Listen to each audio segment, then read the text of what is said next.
Matthews. Matthews' setup was just off, obviously, just a little bit yesterday. He would come home fifth. PJ and Jake were up front, and their setup looked amazing. You could just see the two South Africans looking at each other back and forth. Ty Scott did a really nice job of trying to close the gap to the two leaders. Cam Peterson would then go ahead and make that pass on Matthew Stoltz on his way to fourth. This was kind of towards the end of the race. You can see PJ took advantage of Jake Lewis, went by him, only to have Jake stuff it right back up the inside of him going down into turn 10. But on the last lap, and in speaking with Jake Lewis this morning, he said, this was my one mistake. I should have just kept doing what I was doing, Jason. But he moved over to the right-hand side of the track. PJ goes by him, and PJ would lead from there on in and get his first win of the year. And those bikes are moving around because those Dunlop rain tires were awesome, but when they dry out, they get awfully greasy. So PJ Jacobsen with his first win of the season. But Jay, take a look inside the numbers here, because so far this season we've had basically 9 podium positions in 3 races and 6 different podium finishers so far. Something that we don't normally see this time of year, but obviously PJ Jacobsen, who has the championship lead based on those 3 podiums and that 1 win. So very similar to what the points look like. But the clouds are here. The sun is poking in and out. It's a very interesting day here in Braselton, Georgia. And the third member of our broadcast team, Hannah Lopa, is down on the grid right now to give us more. Greg, the energy is high. I think most riders are really relieved that we've got some gorgeous weather and some clear track ahead for this Super Sport Race 2. Cameron Peterson here with me now. Cam, it's been kind of an up and down season for you so far, and an up and down weekend. Give us an update on how you're physically feeling overall. Yeah, you're not wrong, Hannah. It's been a rough start to the season, but just slowly chipping away at things. This bike is so different to anything I've ever ridden, and just lacking a little bit of time on the bike and kind of rushing things. So yeah, it's just trying to have fun again. But yeah, a little bit beat up from the crash yesterday. Still some nagging stuff from Alabama, but I'm here, I'm able to race the bike, so that's all that matters. And this team behind me, they've been busting their butt to make sure that I have the best bike up possible and make sure that I'm confident on the bike. So I can't complain, and let's just go have some fun in this race. Best of luck. Always good to see Cam Peterson in such good spirits, and as he mentioned, that team's got a lot of data from years past and championships won on that very motorcycle.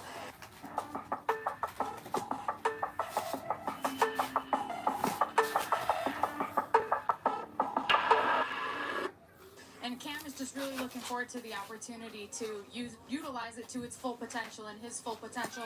Now, yesterday, Kayla Yakov looked like she was having a lot of fun during that race.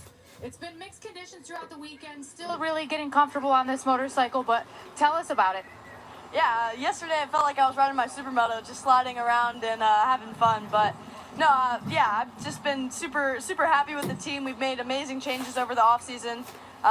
I've said it a bunch, but I'm coming back from knee surgery, just feeling really strong, and team is working absolutely amazing. Hopefully we can have a great race today.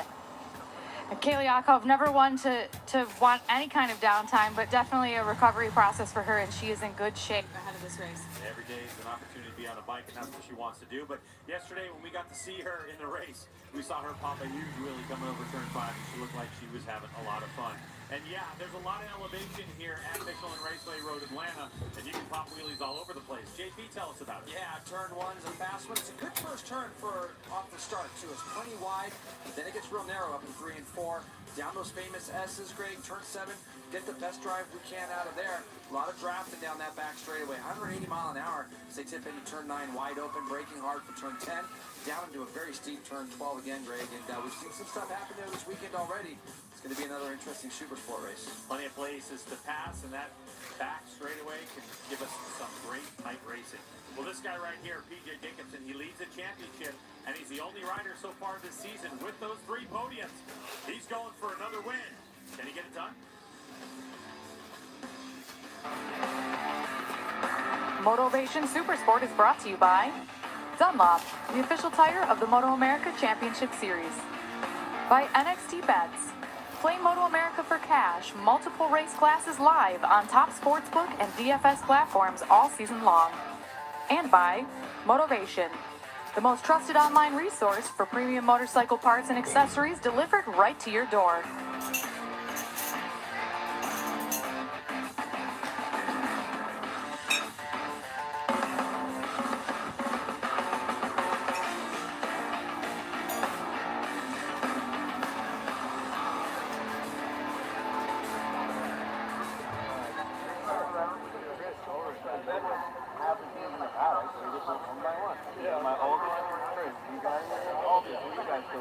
thought you were like those bee actors, you know, carry around their headshots for small amounts.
The S's at Michelin Raceway, Road Atlanta, iconic, and it's really good to look at, but even more fun to rip through there, especially when you get to right here, turn 5. If you get it right and open the throttle, it's so much fun.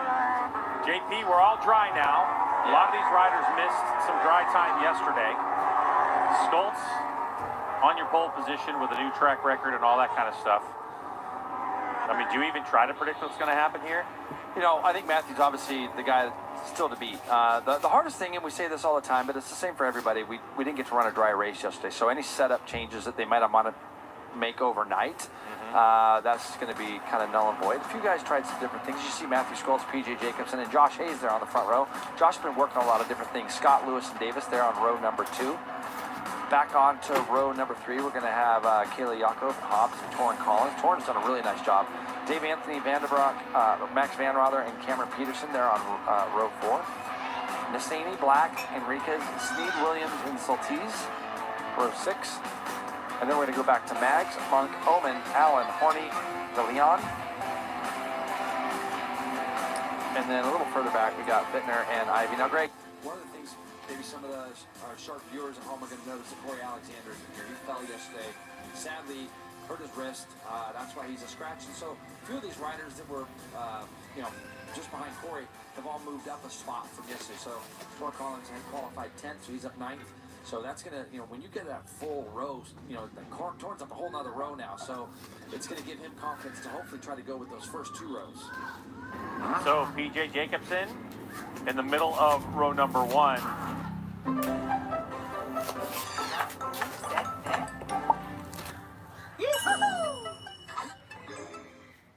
Had a well-calculated race yesterday, but totally different circumstance. And this rider, number 22, Blake Davis, he's a throwback. I'm going to talk more about that as the race goes on.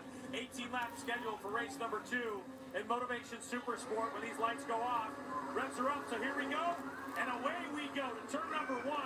Who's going to get that whole shot? Yeah, you're going to see it here. It looks like Matthew Stoltz. Josh Hayes also with a great launch. He's going to fire that R9 of his into second. We got R9s up in the first 4 spots right now. As it looks like Blake Davis and Jake Lewis are going to form a quartet of R9s. We had somebody go down going up the hill. Not sure who that was just yet. So we had a rider down on turn 1. You see the safety car. Rider's up and good. I'm trying to figure out who that is. It looks like it could be Owen Williams. Let's see. It looks like it's Owen. Yeah, it's an Altus bike, 13. Don't see him do that very often, Greg. So good news is he's up and okay. You can see a lot of mud, but Matthew Stoltz has done the split job right off the bat down through those S's on lap 1. Josh Hayes told me today, he says, Jace, I'm usually really good in sector 1. He goes, Matthew's a 0.8 of a second quicker than me down through there. He's very fast. So you can see that gap that Matthews pulled out. Hayes Blake Davis, Jake Lewis, and then PJ Jacobson and Cam Peterson, I believe, are going to round out your top 6. To build on what you said, what Josh Hayes was saying about Matthew Skoltz, the number 1 plate, all the riders that I spoke with as Blake Davis grabs and pass into second place. Here comes PJ as the sitting duck number 4. But it's the top of the hill in turn number 2 where Skoltz is so brilliant. Everybody looking for some room. Whoa, Ty Scott looking for some real estate. And he got away with that one. PJ literally went from 5th almost to 2nd, only to get closed out. And there was a lot of stuff happening down there. So they're going to come out kind of the way they all started the back straightaway. That was some good tight racing there in the end, and everybody giving each other just a little bit of room. As you can see here, PJ's almost up to 2nd, Greg. Jake Lewis almost got in the back of PJ. Ty Scott's going down the inside of everybody. Hayes will let off the lever and go around the outside of those two as they fight. And, you know, for Josh's sake, that was the best thing he could have done. Otherwise, he probably would have got squeezed out. So, also smart for the 15J to not force the issue. Yeah, that's right. He caused himself to go down. He did the right thing. He rolled out of the throttle for a moment just to give Ty Scott that position. And that's what these guys do with so much experience. You feel for the riders around you, and you know PJ knew that he had somebody down the inside of him. To just turn in on Ty Scott could have been catastrophic for both. You got to give guys a little bit of room, which is what PJ did, and that's why they're still going. We get a good look at Kayla. She is now on the back of that as Matthew Skoltz pulled out a full 2nd on the first lap. We're not even speaking of it. Look at the number 1 streaking away. Now, Blake Davis and Jake Lewis are starting to streak away themselves in that 2nd and 3rd place spot. So far, it's been an all Yamaha R9 affair. Here comes the Vision Wheel M4 X-Star Suzuki and Ty Scott out of the draft of Josh Hayes. Here we go back down into turn number 10. And it's the North Georgia bar brawl again. But it's got to be a little cleaner as Cam Peterson now tries to go around the outside of everybody. No drive available for him there.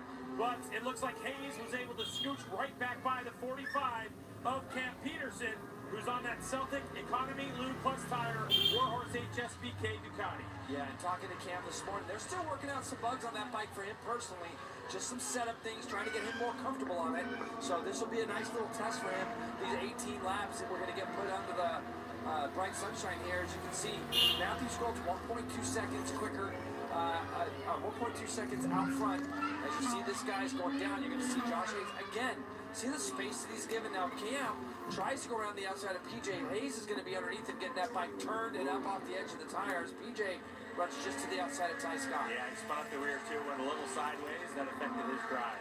All right, so looking at the lap times after that first full lap, a 129.166 is the benchmark time set by Matthew Skoltz. His competitors behind just a couple tenths off. So Skoltz right now in control early on in this race with about 14 and a half laps to go. You know, the big thing so far, Greg, is our championship leader has just kind of got under these scrums at the end of this back straightaway, and it's created this space and this gap as he's going to try to go down the inside of Ty Scott as they crest the top of this hill. And he's going to have to do something special to outbreak Ty Scott at the bottom, because Ty looks like he's really confident in that GSX-R 750 front end, and you can see he just basically got in there, pushed PJ out. PJ didn't quite have that spot. So this is what it's doing now, is just create this big gap. For when you start looking at points and what PJ made up yesterday, that might not be the case now. Coming across the stripe, the number 70 and the 45 getting after it. So Skoltz still leads the way. Fastest lap of the race goes to the 45 so far at 28.954. Cam Peterson back in 5th place. So Skoltz leads, and Hannah, the number 22, Blake Davis, looks like he's having a better day in 2nd place. Blake told me that he has a lot of fun, and this is one of his favorite tracks. He does have Xavi Forrest here with him all season long. Will be his crew chief. He says his extensive background really brings a lot to the table because he has both great mechanical and riding insight. They've been working their bike setup all weekend, and you know, yesterday with the rain, it kind of threw a wrench in their plans, no pun intended. But they did miss out on some dry laps in Q2. He did tell me he feels a lot quicker pace than he has shown all weekend. And so it's nice to see him finally up to speed up front where he said that he felt like he belonged.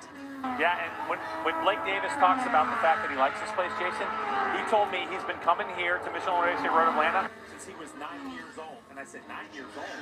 He said, yeah, RS 125. He is a huge fan of of two-stroke motorcycles. And the 22 is looking for an RS-125 that he can buy and have in his collection, or a TZ-250. So Wayne Rainey's at home going, yeah, Blake Davis is a plug chopper like I am. Well, Wayne's got a 500, or at least a couple of them possibly sitting there, so that would probably be a bigger number than Blake wants to put out. But you can see these three behind Blake Davis and Jake Lewis right now, trying to get organized to try to run those two guys down and battle for this podium spot. Man, Ty Scott is so good at the end of that straightaway. As you see P.J. Jacobson now carve his way through on Cam Peterson down into turn one.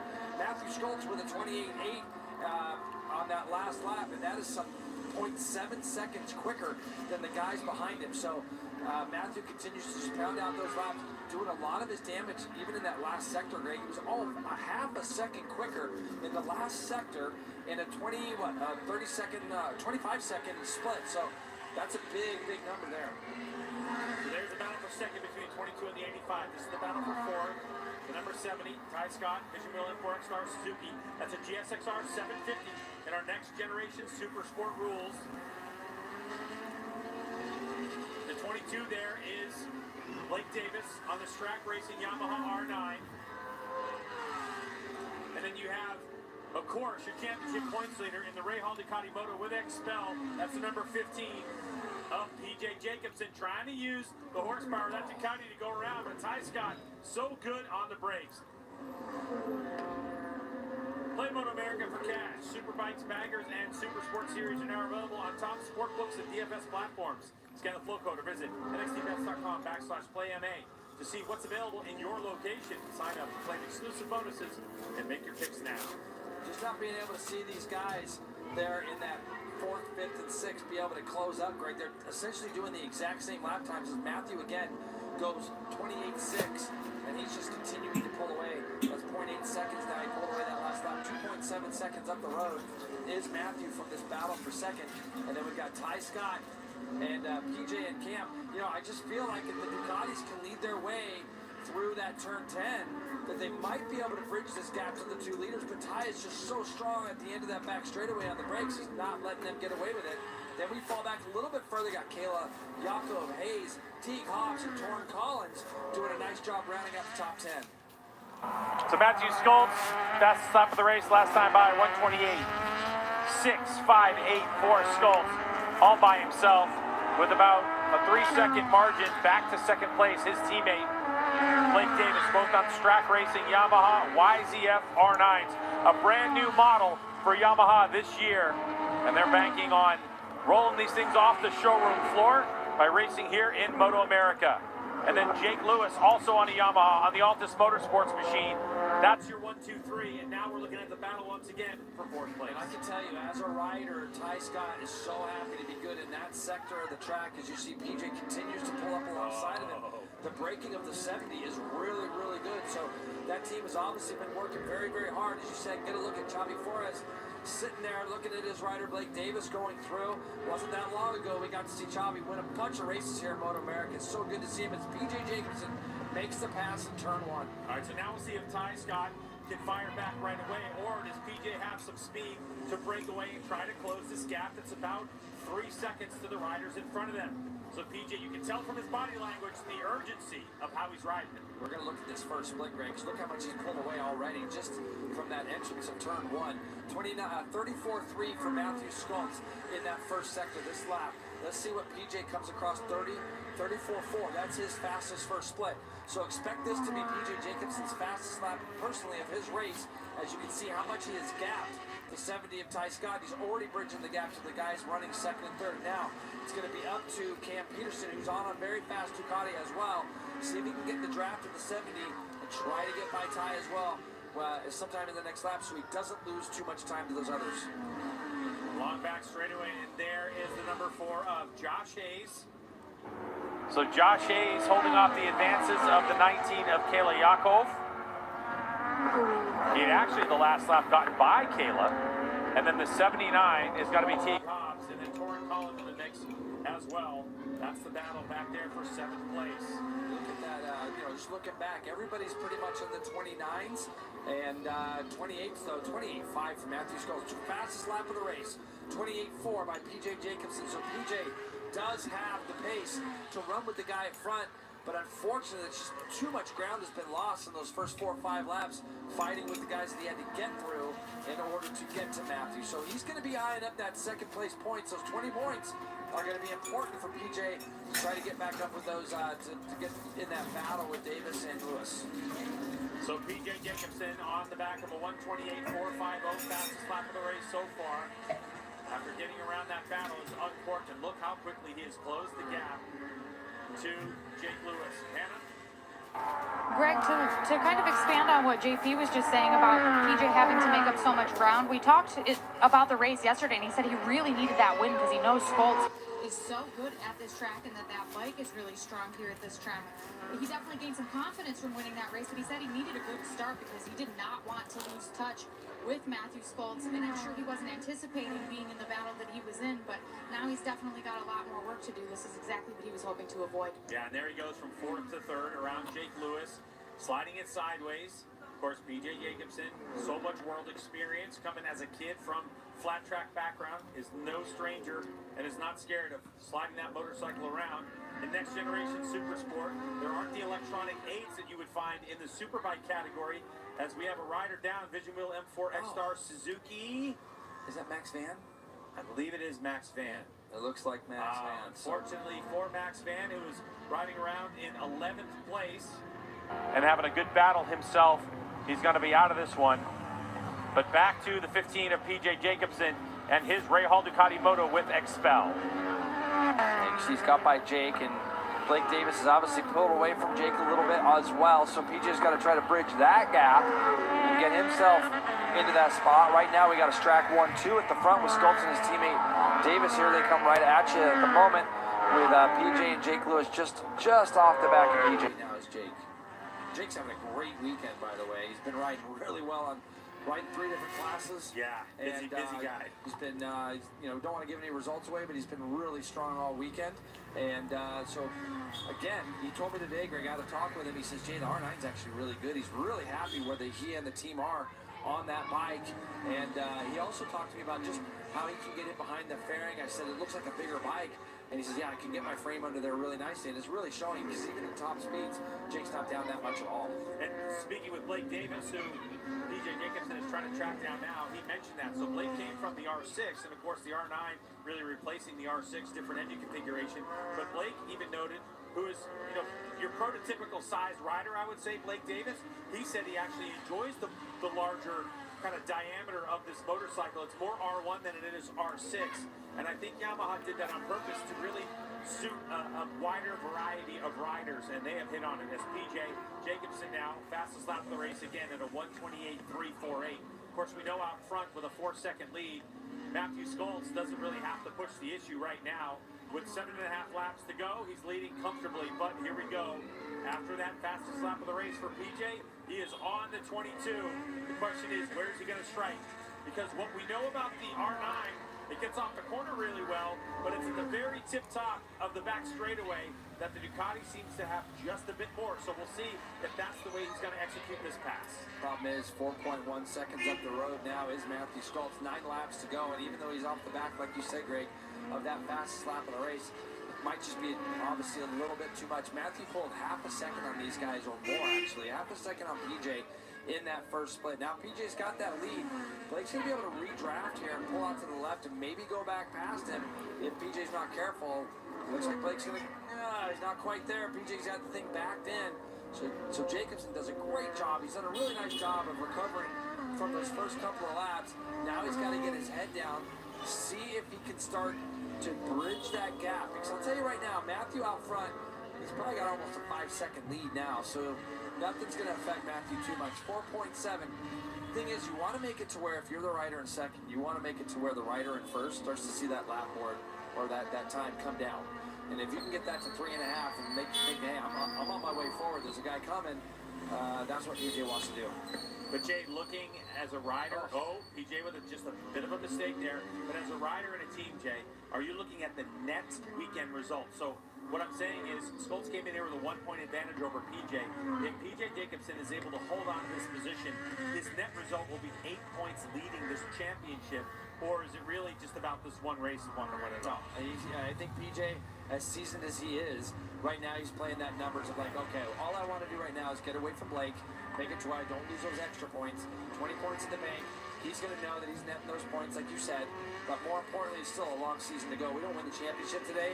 There's no reason for PJ to try to do anything too silly, but he wants to be able to defend this position that he's in now and get the max points that he can score from the position he started in today. Motivation Supersport is an 18 race championship over the course of 9 events. As Blake Davis now hard on the brakes, trying to find position.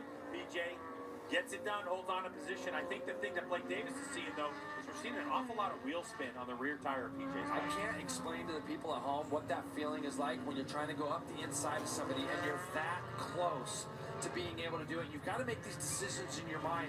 Do I continue to pull the lever on a little bit harder? Do I let it go just a little? Does he see me? So when you see these guys racing as close as they are there, these decisions are getting made in like literally splits of seconds to be able to do that. So good, T Cobb's down.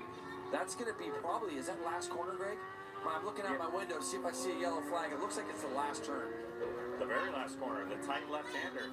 So unfortunately for the BPR Racing Yamaha rider T Hobbs, he's down in the gravel trap. To get back to my point, you know, we've seen Blake try that spot a couple times now where he's been in that position. As long as PJ knows that he's still there, PJ's got to keep defending, and it's going to make it harder for PJ to pull away. And again, we're going to see if Blake Davis can get in the draft of that Rahal Ducati down the back straightaway, because he kind of catches the draft very late to where he gets up alongside of BJ, and you can see also we've got some tail enders that we're going to be faced with here in a minute. So let's see what the 22 does now. He's got a lot of drive, so he's a little bit too far back this time. So they're both going to be a little bit more traditional going down into turn 10 this lap. Blake trying to get it slowed down. And of course, this new Yamaha R9 is still in its development, and talking to our race leader Matthew Schultz about it. I said, what's the difference between the R6 you won the championship with last year and this new R9? And everybody says there's more torque coming out of the corner. So for Matthew Schultz, he translates that into riding it more, this middleweight super sport machine, more like a superbike, Jay. With the extra torque, he's able to get it on the meat of the tire quicker and drive, as opposed to the R6 was more higher RPM and more corner speed. So for Matthew Schultz, part of what we're seeing is also the fact that Barber Motorsports Park and Michelin Raceway Road Atlanta are two of his best tracks. And the fact that he's got a very capable machine underneath him, Matthew Schultz is able to guard away. Hannah? He is, Greg, and when I spoke to his crew chief, Jordan, he said they really refocused this morning, especially to look for more rear grip on the edge of the tire. You're exactly right about what you were saying. They're trying to make small steps in changing the motorcycle because there are so many question marks on this. It's only about 20% different from where they started this weekend.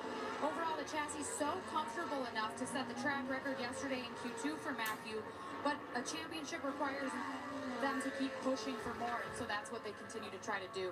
Yeah, and Hannah touched on it yesterday too, Jason, when she was giving a report about the development of these bikes. There is no data available, and you know, sometimes what we see when a new model comes out, given enough time, given enough data, at some point of the season, they might be able to say, hey, look, if we're going to, you know, Laguna Seca, for instance, this is what the R6 did, so now we know that this is what the R9 needs. But right now they don't have that. So they show up to the racetrack and everything's a bit of a gamble. So the crew worked so hard to get this bike in shape where he was able to break a track record. Pretty incredible. And speaking of records, he just goes fastest lap of the race again. 28-1, that is so fast, especially this late. Now, it's not like he's got to hurry up on his pit board to do anything. As he gets to the back of his very first tail enders, he goes around the outside of like 131 there, Greg, as they head down into these S's. Got him right in the right spot there. But it's not like he's under any real heat or pressure. He doesn't have anything on his board saying that he's being caught. So for him to still run that 28-1, it just shows how comfortable he is. Not to mention the fact, Jay, that with Hannah talking about them gathering information and changing the bike, the harder he pushes, the more feedback he's going to get from this motorcycle. It's going to be quicker to develop it into an even faster machine.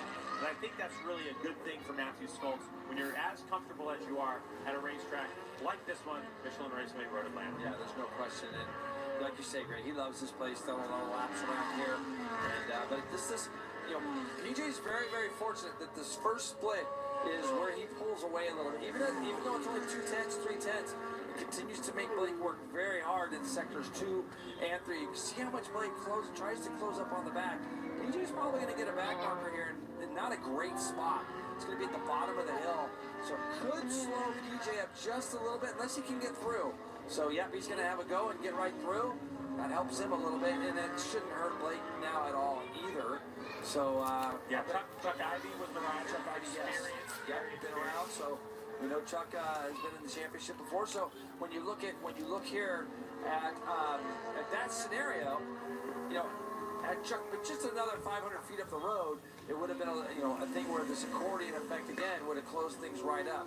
This is where PJ's doing his damage right here. You saw how quick the Ducati turned over that curving in the right. And Blake was just a little off there and had the bike going in a different direction on the exit of the corner, and that's why you see that gap. So this is the race for second place, and it looks like, even though it's an accordion effect, that PJ has got it in hand with 3.5 laps to go. As he starts to just continue to eat away, even though, look, when you look at PJ ride and you look at this Rahal Ducati Moto with XPEL Panigale V2, even though it's moving around, we've learned that this is the way PJ likes the bike. He rides it like that. I think for PJ that if this thing was dead straight in a line and had all the grip in the world, it would feel weird to him. It would definitely feel weird. He likes to have the bike, I feel, you know, you don't want to say he likes to have the bike loose, but he likes to be able to feel the bike moving around underneath him. He can control things. A lot of throttle control, a lot of talent and skill. As you see, Cam Peterson and Ty Scott, they've been doing this lap after lap. The only reason I know is because I've been looking out my window, and Cam has gotten down the inside, down the front straightaway a few times on Ty Scott. As they go down into this last corner, you're going to see that they both caught Jake Lewis. And look, was that Jake just behind him? Jake just behind him. Yeah, so they've both got by him. As you see, this lap specifically, Jake drops back to 6th. They're also going to be up on the back chunk here in just a second as they go up into the S's. This could close all 3 of these riders back up again. So Jake obviously struggling a little bit with something in the latter half of this race. You know, looking at Jake Lewis's times, his fastest time of the race was a 1:29.0. He's now about 1.3 seconds off of that with 3 laps to go. We're just speculating, but definitely could be tires. Lewis looks behind him, just a little bit of rear grip issues for Jake Lewis. But caught in lap traffic. So there's the 131 of Chuck Ivey is from Augusta, Georgia on the Team Velocity Racing. He's on a Yamaha R6, is Ivy.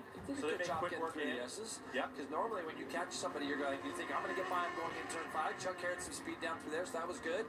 And now you got the 3 guys. They're all, now this is again, you're going to see the Ducati of Cam Peterson right now. He'll get in the draft of this Suzuki, probably pull out to the right of him. Let's see if he does that. Yep, pulls out to the right. He's going to go by, but then watch when they get through. You're going to see he's ahead. But watch Ty Scott go to the left and just outbrake. I mean, Ty's got so much confidence. Look at Ty Scott. I talked to him earlier today, Jay. We were talking about the race, and he was telling me stuff, and he just stopped me and he said, Greg, I just like to race. I love racing. So, white flag out. Next time by the stripe. Got 2 laps to go. And Matthew Schultz with a 5.2-second lead. And now PJ's got 0.7 of a second. We are watching this battle for 4th place that has been raging for the last half of this race between Ty Scott, Vision Wheel M4 X-Star Suzuki, Cameron Peterson out of Corona, California on the Celtic Economy Lube and Tire, Warhorse HSBK Ducati Panigale V2, and then just off there the Altus Motorsports Yamaha R9. The brand new motorcycle is Jake Lewis, who had such a good start, was in a comfortable position, but now late in this race, just trying to hang on to that group in front of him. And maybe Jake Lewis, never count him out, even with a lap and a half to go. If Jake can figure something out on this motorcycle, he could make a bid for 4th place. But rolling in 6th. Back behind him is Josh Hayes, Lauren Collins, Kayla Yakov, David Anthony, Hayden Sneed on the MV Augusta, just outside the top 10 after a top 10 finish for him yesterday. But all eyes on this guy. When he wants to, he can just dip down into the 128 lows, 128, 199, fastest lap of the race, done on lap 13. And now 128.5, so Schultz looks super comfortable as he got out front early, and the field needed to be in front of him, at least for the first lap, in sector number 1. They couldn't do it, and Stoltz was able to have an empty racetrack in front of him and do anything he wanted to do. White flag out, final lap, spreading out at the front. Stoltz, PJ, and Blake Davis. We still have PJ Jacobsen leading this championship by 8 points. As we head off to our next race in about 3.5 weeks' time, we're going to Wisconsin. Road America. Down through these S's, and PJ can see Matthew Stoltz, and he's finally broke Blake Davis here, Greg. Over the last, well, really the last couple sectors here, he was able to do it. I'm looking here now, 34-4 to 34-7 for Blake Davis in this first split. So PJ's gonna, I don't know if he'll have a look over his shoulder coming out of turn 7, but if he did, it's gonna give him a little bit of knowledge, knowing that he's not gonna be, Blake's not going to be close enough to outbreak him going down into turn number 10. But this is all about this guy in this race. Is Matthew has a long look over his shoulder. And there's, I tell you, nothing better than that. When you have a beat back there, half a lap to go, you almost feel like you can just coast the bike to that checkered flag, especially after you go up this next big steep hill. It goes down through turn 10, 10B. It's been a perfect ride for Matthew Stoltz. Great start. And he's putting that day behind him from yesterday, getting that 5th spot. He's going to walk away with 25 points today, G-Dub. Onto the front straightaway, Matthew Stoltz, wheel in the air on his Yamaha R9, his 25th career win in Moto America Competition. PJ Jacobsen safely across in 2nd place. Blake Davis will round out your podium. Ty Scott found his way back through on Cam Peterson because, oh man, Cam got out of shape. Cam actually was ahead going into the white flag lap. And anyways, 5th place for Cam. Great ride by Ty Scott. Good to see him put a good result on the board both races this weekend. Ty rode very, very hard. And Jake Lewis, 6th place. Josh Hayes going to be 7th. Torrent Collins and Kayla Yakov have come over the line in 8th and 9th. And we're waiting for David Anthony. He is, I believe, 10th. As you get a good look at Cam. Putting a lot of body. Did Listen someone- to that. That thing when it went sideways, I right? mentioned to him that he already crashed this weekend and Yeah. he's a little sore. He one- is not afraid of twisting the grip. When I was with him this morning, had a good chat with him. He couldn't even get his shoulder over, couldn't get his arm up over his shoulder. Yeah. And he was trying to raise his left arm and show me, and he's not. So just need another month. Get him healthy for Road America, hopefully. You see the race pace for Matthew Stoltz in his track racing Yamaha R9, and you can see there, lap 12, I don't know if he was answering something on his pit board, but that was after PJ had gotten by his group he was battling and started to close in for a podium position, and he responded. Then he just kind of settled into his gap of 4 to 5 seconds for the rest of the On the race. pit board, you might have the guy who's right behind you's number on there, so it might have said 22, 22, 22. When he saw the 15, he might have thought, yeah, maybe I need to put in a couple flyers. And needless to say, he didn't have to do that, but he goes on and wins by 4.1 seconds. So Stoltz, who only lives about an hour and a half from here, definitely one of his home tracks. We're going to talk to him and find out how he was able to dominate that one when we get back to Georgia.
Motivation Supersport is brought to you by Dunlop, the official tire of the Moto America Championship Series. By NXT Bets. Play Moto America for cash, multiple race classes live on top sportsbook and DFS platforms all season long. And by Motivation, the most trusted online resource for premium motorcycle parts and accessories delivered right to your door.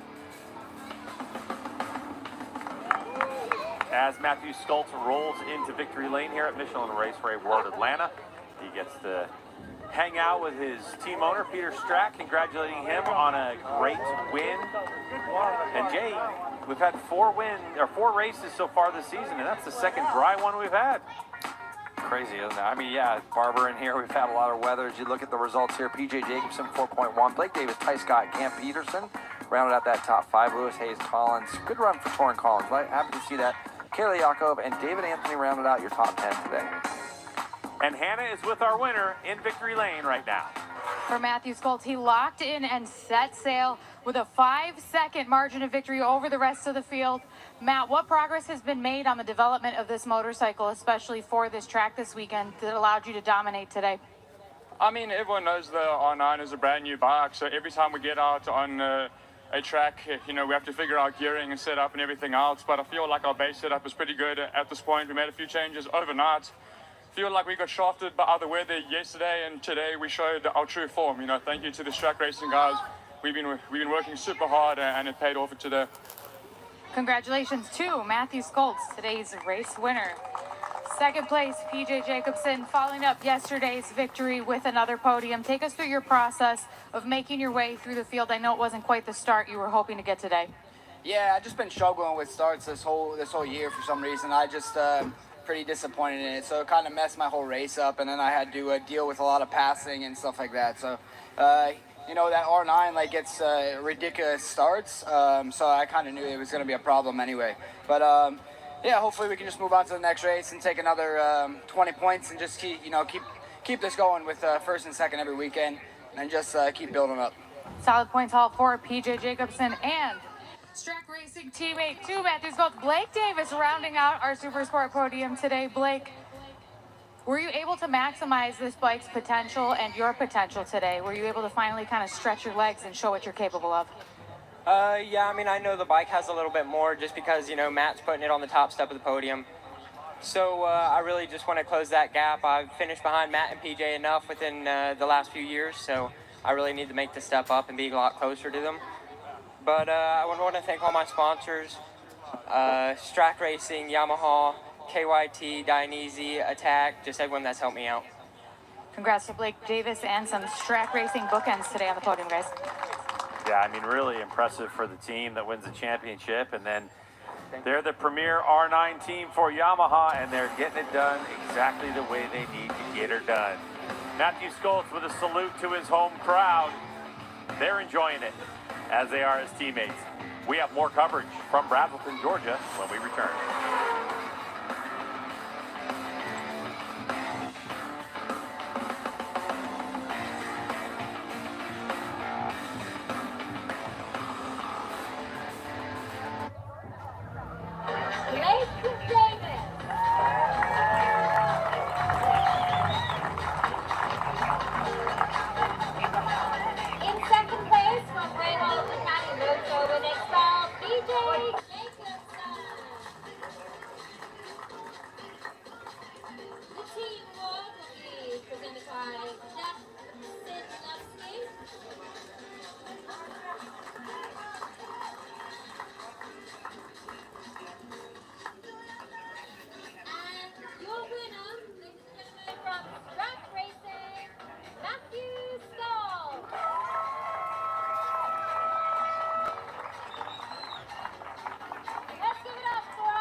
race, it would have been too much to give up. But it's hard to say. The guy in second probably has more of these kind of condition races under his belt from all of his world travels, from BSB to World Supersport, World Superbike. PJ Jacobsen very versed in the amount of riding conditions he has seen. So he is taking all that experience. As you see Cam Pearson now, I noticed him moving forward quickly on the 45. He just Ducati. Saw him great. Now he has moved himself up into 5th place as he goes past Josh Hayes down the end of the back straightaway. So Josh Hayes on that DPR Racing Yamaha gives way to Celtic, Economy Lubin Tire, Warhorse, HSBK, Ducati, Panigale V2 rider, Cameron Peterson. A guy who we thought would have an impact on this series the moment he arrives, coming off of a factory Yamaha Superbike. And Campy goes fastest lap of the race so far at a 1:37.823. Another rider who's outstanding in rain conditions is Cam Peterson, but this is unique conditions with a drying track with some puddles around. Oh, and it looked like PJ Jacobsen trying some moves. We know that at the top of that hill that Matthew Stoltz was jumping curbs, and it was suggested to PJ Jacobsen that he start trying to do that. I don't know if that was it or a mistake, but what do you got, Hannah? Well, the sun's coming out. The track conditions are slightly drying. Everyone is still on rain tires, so we'll kind of see what happens as things unfold as far as tires go. But Cameron Peterson was someone who was kind of relieved to see the rain after a big crash this morning. His shoulder's bothering him. He still has some lingering injuries from Barber, and with this being such a physical track, especially in comparison to Barber Motorsports Park, the rain definitely makes things a little bit less physical. He also made the decision not to race the bagger here this weekend, and so he's only having to focus on one class here today, which has definitely been a relief for him as well. Hey Hannah, while you're standing there and the sun is out, is the temperature rising quickly, and is there any wind to speak of to continue to dry this track rapidly? It's definitely getting a lot warmer. You can see that I've changed my jacket from that raincoat I had on. It didn't have any insulation in it, and I was getting quite warm with the sun coming out. As far as I can tell, there's no wind where I'm standing right now, but it was a little bit windier during the rain. But with this sun out, it's definitely going to help those conditions and those areas on the track on the race line dry out, especially as they continue to make laps. Yeah, thanks. And so really, Jay, they're going to be searching out puddles like they have been for the rest of this race. And I think as long as those big puddles leading onto the back straightaway stay, that should allow them to get a little bit more traction than if they weren't there, for sure. You got to remember, Greg, when it dries, you start losing a lot of rubber from these tires because of the compound and how soft they are. Now, I know they have a couple different probably compounds on these. The thing is that one puddle is not going to be enough to cool them if the rest of the track gets really dry. All down through these S's too, you're putting a tremendous load on the tires. If the track surface was just flat, you're not going to be loading the tires quite as much. But when you have some of the cambers and the ups and downs, there's a lot of forces that get put through the tires here in Atlanta, and that puts a lot of heat into them. So we'll see how that goes. You add to that the fact that some of these riders might have softened their suspension. Yeah, for sure. And now that's going to create the motorcycle to pivot forward and back. Even more heat goes into the tires with a suspension that's bouncing around. Yeah, and you're going to see right now, Cam Peterson's really the guy moving forward.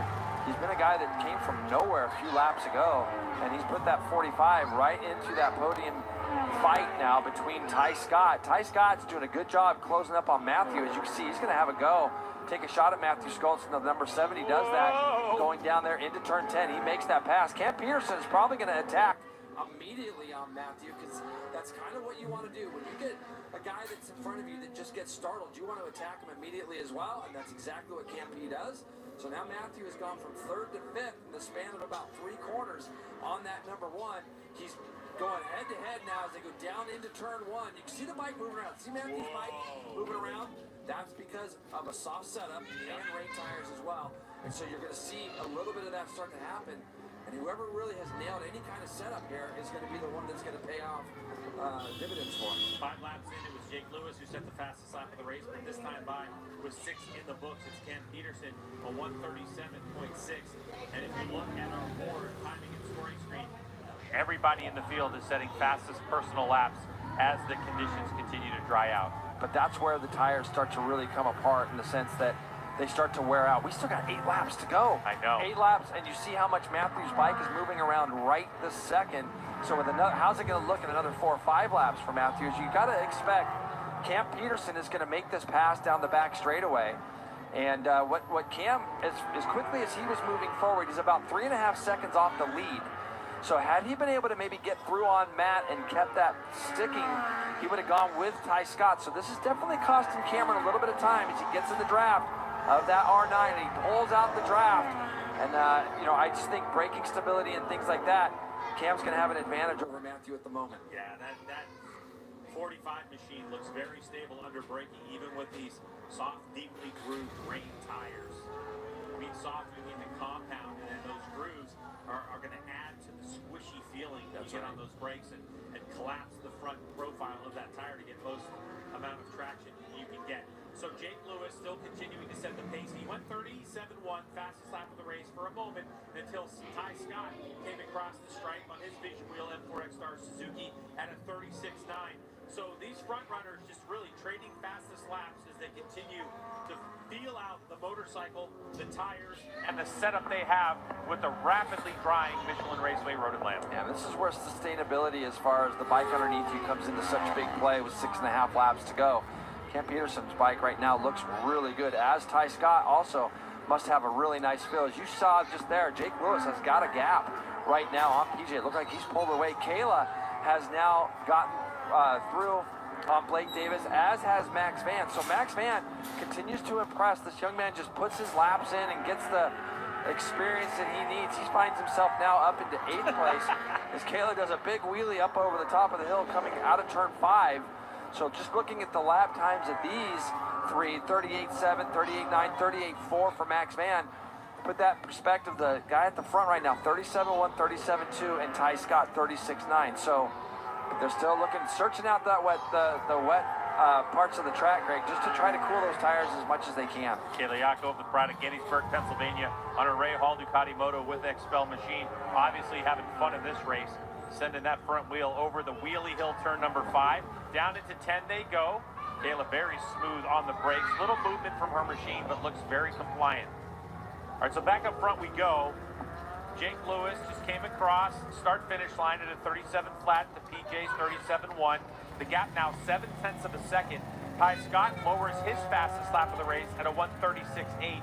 So he's making some inroads, JP, but we're only talking about 2 or 3 tenths. And the gap between Ty Scott, the number 70, and 15 PJ Jacobsen is up to about 2 seconds. So with 5.5 laps to go in this race, what a performance we have seen from this Altus Motorsports rider, Jake Lewis. He's putting on a clinic in these conditions and using all of his skill, putting it to the test in these mixed and crazy conditions. Yeah, these are just hard, very, very difficult. You got to have a lot of confidence, and you can see the bike still looks really good under Jake at the moment. And he's been in this position many times in his career, leading races. And you know, and again, Greg, you know when you're leading a race like this, you're kind of the person testing the waters first, if you will. So for Jake right now, going down this back straightaway, these guys are getting closer and closer to that white line as the water continues to dry. As the track continues to dry closer to the center. So we made a point just now, when Jake's coming down the front straightaway, you can see two really distinct different lines, even down the straightaway. Jake's still searching out the wetter parts of the racetrack, where PJ now is just staying on the left-hand side down the front straight. You'll see here, Greg, they come into this last corner. Jake will move himself all the way over to the right. After he comes out of this final right-hand corner, PJ just goes down the left. So you can see what those guys are doing there. 5 laps to go. They're getting the sign from their Altus managers, Jake Lewis, at the moment. And you can see they've really opened up the gap. 30, great, 36.5 now. Jake Lewis, 36.5, 36.5 for James. And they're about a second quicker than Ty Scott. Can't do that last time. And then we have to mention that Jake Lewis, the 85 machine, triple-header for him this weekend. JC races Hooligan class, he races Mission King of the Baggers, and he races in this Motivation Super Sport class. Incredible the amount of laps He's able to do. The fact that he's able to do it at this level right now is incredible. But this guy, Ty Scott, trying to hold off the advances of Cameron Peterson on that Celtic Economy Lube and Tire Warhorse HSBK Ducati. His first season back in the Motivation Super Sport class and first season on the Ducati. Cam Peterson has made so many notes about how happy he is to be in the Ducati family fold. And Cam Peterson, he may be hurting Hannah, but he's having a good run. He is, but Greg, I want to talk about Tyler Scott here for a minute. He had a really good qualifying and a much better start to the weekend than at Barber. He said he's really comfortable going into this race. The bike turns much better now. He can really put it where he wants it, and this is all because they had a few days of testing between last round and this round to really get things dialed, and they got some great insight ahead of this weekend, and it seems to really be making a difference in his overall performance. Yeah, and that performance too, Jay, as we know, just breeds more confidence. 100%, yeah. And when you find something, when you go to a test, ooh, PJ got really close to the paint here on the outside, just in front of our booth. But yeah, it adds to a rider's confidence. When you can go to a test and you find something, you come into a race weekend with a completely different attitude than what you probably left the race prior to. And we've seen Ty have some battles on his hands, and as far as just setup-wise and some little tip-offs here and there. So this is a good result from him. As you see, PJ now is closing that gap back up. 36.7 for Jake to a 36.5 last time through for PJ. Now, I will make note that when they go down this back straightaway, the Ducati does have a little bit of an edge top speed-wise over the R9 so far. And PJ being as small as he is, it'll be easy for him to get in the draft. Jake Lewis going down that back straightaway, and it could happen as easily as right now, because this is as close as he has been, and maybe right now is a time when PJ just feels like he's got to pull the pin. Yeah, and the last lap by was the first time in a long time we haven't seen A lap time improvement from Jake Lewis either. So we may be at the limit of his tires as PJ now in the draft. He pulls out. Side by side they go. Jake goes through the puddle again to try to cool those tires. But we have a lead change as PJ Jacobsen now takes over the spot. We're going to see how Jake Lewis is going to be down into 10. Very aggressive. He slows his Yamaha down. He gets it turned, and he retakes the lead. Yeah, amazing stuff there from Jake, fighting right back on PJ Jacobsen as they go down that hill. But I think that it's a thing where He's going to have to continue to thwart that effort of PJ, and he's got to be careful not to open the door. And I think just PJ down the back straightaway, PJ next time through, if he gets by, he's going to have to block Jake a little bit going down into turn 10. But now we got 3 laps to go. 36.9 to a 36.7. PJ actually ran the second, in that second sector, had the fastest split of the race last time through. Jake's really good up and through this section, though. So good. Yeah, really good there. So much confidence. Josh Hayes must have had a problem, obviously, because he was running ahead of all these guys in front. Now he's dropped back to 8th. Looking at his lap time that time through, yeah, 44 flat. So maybe just gets a little bit wide here. Maybe just creeps off into the grass. Let's see on the... He's in there a little bit deep. Let's see, does he get... Yeah, he did. He just got out into the gravel and the grass and let a few riders through, so... Yeah, you can see the front end arc right. He started to move around a bit, a little bit of chatter, and he did the right thing. So back to the front we go. Jake Lewis. How about a response from Jake in that first split? Goes 37.9 to PJ's 38.2. So Jake still with head down, gets past, and then just goes and lays the fastest first split of the race down with 2.5 laps to go on those roached out rain tires. Rain tires have come such a long way, though, Greg. They're so good, and they're become a lot more durable. That's why you're seeing the lap time still continuing to improve. So Jake Lewis on the response, doesn't get repassed by the 15 off the back straightaway, and PJ up and out of the saddle. That's going to be a little indication that his rear tire is getting a little angry with him right now.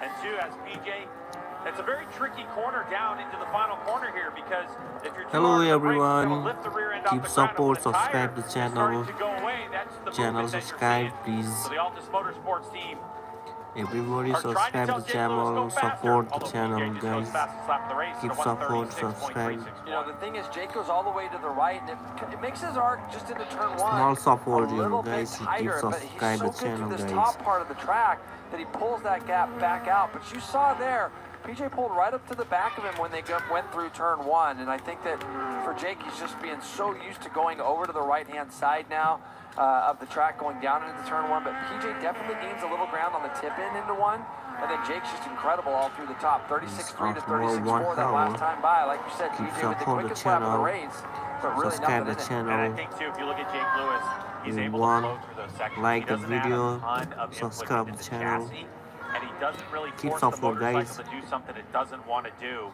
And it's You part know of why everyone. he's got so much speed from turn 2 all the way down through the S Love you to turn number guys, 6. keep support So guys, down the back straightaway subscribe they the go. channel Next time by everyone. Jay, it's going to be white flag. So whatever PJ Jacobsen's strategy is, he's got to Even start if letting you it play want out like right this now. channel, Is he going to try him on the brakes down into 10? subscribe Lewis just guys. lets off the brake lever. Keep He's support, going to hold on to subscribe. the position. Can he get it turned? Yep, no problem there. So now, whatever PJ has By up his small sleeve, support, guys, he's only got a subscribe lap the to do it. channel. Down to turn number 12. You don't think he's going to fight for it right now. He's a little bit far on the inside, but Lewis so hard on those brakes down the hill. Also using his height advantage, too, to scooch back on that seat and keep the rear end under control. So here we go, Jay. White flag's out. But watch how PJ, he takes a little bit different line as they come into here, and he rolls up through the middle. And you can see right here, it looks like he's going to have all this momentum.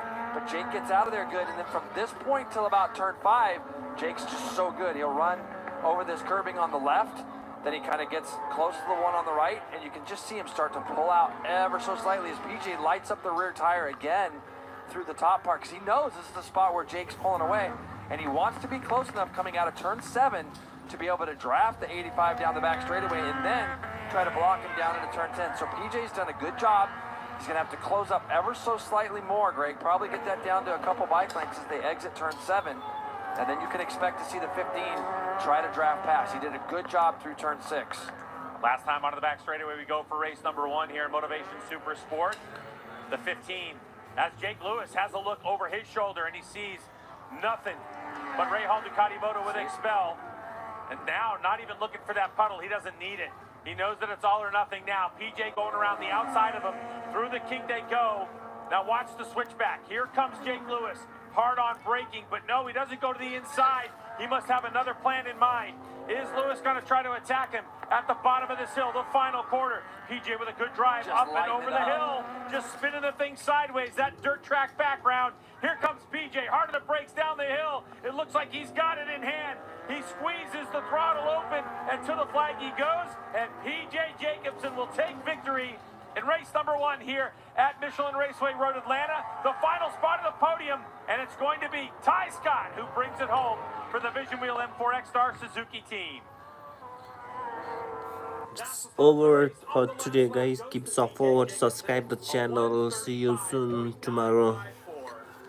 Thank you so much, guys, for watching the Really good. Jake led a keep lot of that support, race and had to subscribe do the channel, the like donkey the work at the videos, front, guys. so Thank he you did so really much. good job. Bye bye. And, See it's a shame you to see him tomorrow, lose a race guys. like that, but he did everything he could do, Greg, to try to thwart the efforts here of PJ This is Jacobsen lost. as PJ's looking back to see who ends up coming Thank you, in guys. Keep third, support, fourth, guys. fifth, Keep finishing at support.